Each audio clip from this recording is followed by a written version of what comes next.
Hello दोस्तों। आज मैं आप लोग को सेब और एक बच्चे की कहानी सुनाने वाली हूँ।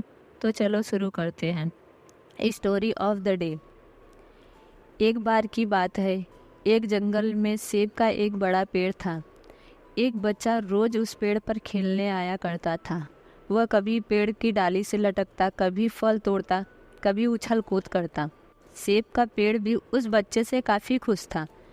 कई साल इस तरह बीत गए। अचानक एक दिन बच्चा कहीं चला गया और फिर लौटकर नहीं आया।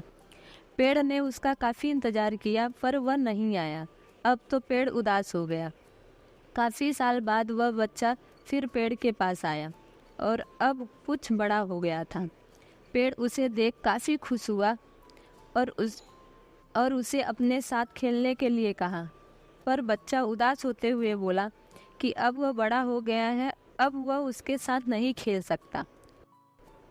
बच्चा बोला कि अब मुझे खिलौने से खेलना अच्छा लगता है, पर मेरे पास खिलौने खरीदने के लिए पैसे नहीं हैं। पेड़ बोला, उदास ना हो, तुम मेरे फल तोड़ लो और उन्हें बेचकर खिलौने खरीद लो। बच्चा खुशी खुशी फल तोड़ ले गया, लेकिन वह फिर बहुत दिनों तक वापस नहीं आया। पेड़ बहुत दुखी हुआ। अचानक बहुत दिनों बाद बच्चा, जो अब जवान हो गया था, वापस आया। पेड़ बहुत खुश हुआ और उसे अपने साथ खेलने के लिए कहा, पर लड़के ने कहा कि वह पेड़ के साथ नहीं खेल सकता। अब मुझे कुछ पैसे चाहिए, क्योंकि मुझे अपने बच्चों के लिए घर बनाना है।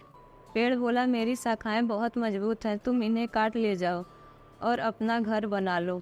अब लड़के ने खुशी खुशी सारी शाखाएं काट डाली और लेकर चला गया। वह फिर कभी वापस नहीं आया। बहुत दिनों बाद जब वह वापस आया तो बूढ़ा हो चुका था। पेड़ बोला, मेरे साथ खेलो, पर वह बोला कि अब मैं बूढ़ा हो गया हूँ, अब नहीं खेल सकता। पेड़ उदास होते हुए बोला कि अब मेरे पास ना फल है और ना ही लकड़ी है, अब मैं तुम्हारी मदद नहीं कर सकता। बूढ़ा बोला कि अब उसे कोई सहायता नहीं चाहिए, अब एक जगह चाहिए जहां वह बाकी ज़िंदगी आराम से गुजार सके। पेड़ ने उसे अपने जड़ में पनाह दी और बूढ़ा हमेशा वहीं रहने लगा। मित्रों, इस पेड़ की तरह हमारे माता पिता भी होते हैं। जब हम छोटे होते हैं तो उनके साथ खेलकर बड़े होते हैं और बड़े होकर उन्हें छोड़कर चले जाते हैं और तभी वापस आते हैं जब हमें कोई ज़रूरत होती है। धीरे धीरे ऐसे ही जीवन बीत जाता है। हमें पेड़ रूपी माता पिता की सेवा करनी चाहिए, ना कि सिर्फ उससे फ़ायदा लेना चाहिए।